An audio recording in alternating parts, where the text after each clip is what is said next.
Hi everyone, here are 5 things I wish I knew about VRChat before starting it out with VR on Quest.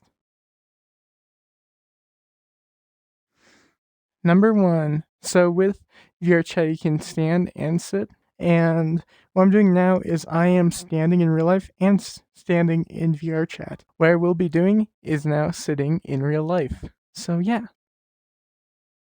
Here is me sitting in real life. And you see I have this pose right now? This is the pose that comes with my avatar. And you only have one pose when you sit with your avatar if you have a bad avatar. I can sit and stand even though I'm sitting in real life. I can do both. Issue with standing virtually is now my movement is limited because I'm hitting my legs right here because I'm doing this while my legs are crossed. And this is how far I can move my hands down. And then for sitting back down, because I have a good avatar, you have this pose locomotion thing where you can pose your character to do this or this one or this. And then I can go into lying down section and I can go prone, I can lie back, and I can lie to this side like this. So it's kind of interesting how weird it is that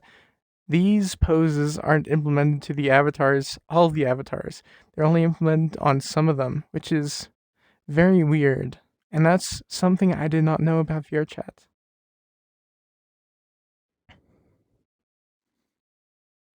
Number 2. So linking your Quest to your PC is quite the challenge. First of all, you need a linking cable. That is quite a lot of money, which adds to your amount you're spending on actually doing VR stuff. There are ways around spending that money for a linking cable, such as Virtual Desktop. Virtual Desktop is an app that allows you to have your headset connect to the PC wirelessly. That comes with using your resources from your computer, which is not that great because VRChat takes a ton of resources from your computer. Like a ton. So many other games run so much better on my computer, yet VRChat is one of the examples of it being so poorly optimized and crashing a ton. Which is my next point. With using a linking cable, that's a lot of money. It also might not work because connecting is silly sometimes. It might say you're not connected even though you have your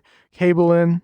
And you have to work through so many different interfaces to get to VRChat. And even then, with Steam VR, that crashes a lot in my experience. That crashes so much.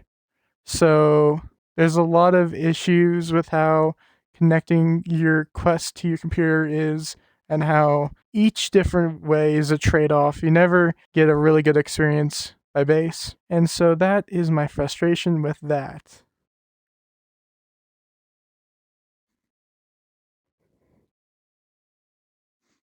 Number 3.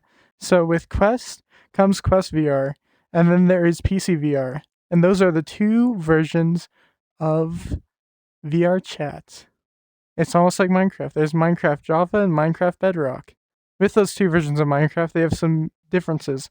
And Quest VR and PC VR is the same thing. Quest VR is very limited because you have to have really good avatars that perform really well on Quest to have them be able to be chosen as your avatar. And if your avatar is PC only, then a different skin will show up to someone that is in Quest VR. Also, Quest VR is more limited on worlds they can choose and go to. And also, something I didn't know until recently is that Quest has more limited customization or no customization for some avatars. So if you're on Quest and you see someone, that might not be their hair, that might not be their color, that might not be that. For example, this green hair, I love green, but if someone else was to see this from Quest, they may not see the green. They might just see something else. So that's something definitely confusing, and I hope that gets patched after a while of this ecosystem, is that maybe someday there will be an equal experience for everyone, and I hope for that to be the case. Yeah, that's number 3. Number 4. So with VR and VRChat, a lot of times non-VR is better for some reason. Here is my hands. On non-VR in desktop, you won't be able to use hands. well, kind of, but you can't really use hands in non-VR when you're on desktop with keyboard and mouse. Somehow, that experience is kind of better. One reason is the menu controls. The menu controls are somewhat better in non-VR with your mouse because they're more precise. With your controllers, you have these joysticks and they are not that accurate. And so when you're customizing, it's sometimes easier to do it on desktop because you can just use your mouse really fast to really do something to change your character's appearance or anything. And back when the movie days were a thing, where you could watch full length movies and shows and all that for free in VRChat, it was really good to watch it on desktop because you could press F11 and that would make it your whole screen. Your whole screen would be that movie or anything playing. So generally, sometimes it is better to do it on non-VR things. Another thing would be microphones. This microphone right here is on my chest right now, and it is a lavalier microphone, if that's how you say it. A lav? Anyway, this microphone is not as good as my Blue Yeti. And on keyboard and mouse, you could use the Blue Yeti, and that would create for better audio for anyone else listening to my voice. So yeah, and yeah, that is number 4. Number 5. So brightness with your Quest is kind of an issue because with VR headsets, the way it works is two big, like, they take up all your vision. Two big monitors are placed in front of your screen and it simulates what you'd see in real life. Issue is they are really just showing you blue light. Tons of blue light, tons of that.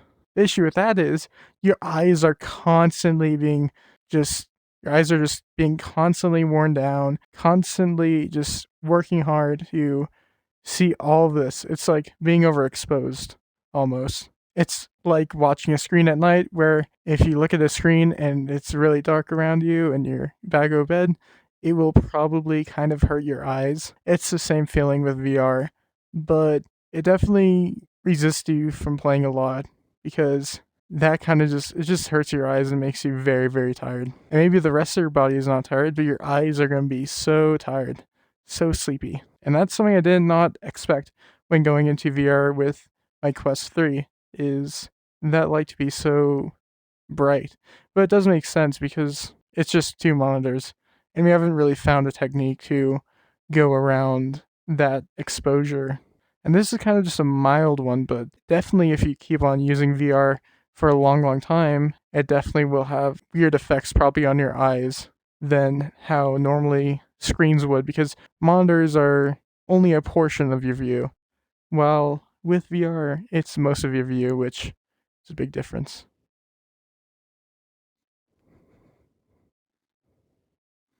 So that's about it with this video. Thank you for watching. This is kind of my 200 subscriber video, so thank you for 200 subscribers. I did not expect it to come out before my next video that's coming out, but that also kind of got significantly delayed because it's one of my bigger projects I've ever done. Yeah, like if you like, subscribe if you want, and see you later.